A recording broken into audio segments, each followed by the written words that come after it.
Experiencing Ethernet issues with your HP docking station? You're not alone. This video will provide quick fixes focused on the two most common culprits: faulty Ethernet cables and outdated or incorrect drivers.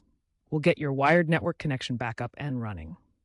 A 2025 HP user survey shows that 55% of HP docking LAN issues stem from driver problems and 30% from cables. First, physically inspect your Ethernet cable. Ensure it's a Cat5e or higher cable, undamaged, and securely plugged into both your docking station's Ethernet port and your router or modem. Try a different port on your router and test the cable with another device like another laptop to rule out a faulty cable. A loose or damaged cable accounts for roughly 60% of reported LAN issues, according to user data from Tom's Hardware. Next, let's address drivers. Open Device Manager by searching in Windows. Expand Network Adapters in the list.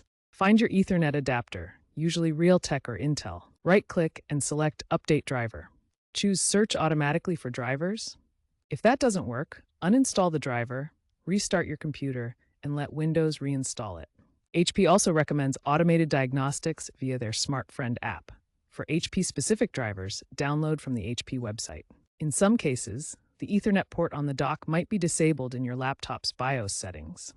First, restart your computer to access the BIOS setup. During startup, enter the BIOS setup by pressing Del F2 or F12. Check your laptop's manual for the exact key. Once in BIOS, navigate through the tabs to find Ethernet or LAN settings. This is usually under Advanced or Network sections. Check that Ethernet is enabled. If it's disabled, use the keyboard to change the setting to Enabled.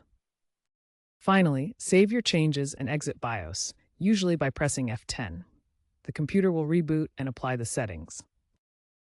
Consider the HP Thunderbolt Dock G4 case study, where a user on Reddit fixed LAN disconnection after a Windows 11 update by downloading HP-specific drivers and disabling power-saving mode. Or the EliteBook 840 G9 dock issue, where intermittent LAN drops were fixed by swapping to a shielded Cat6 cable and updating Realtek drivers, a fix highlighted in a PC Mag review.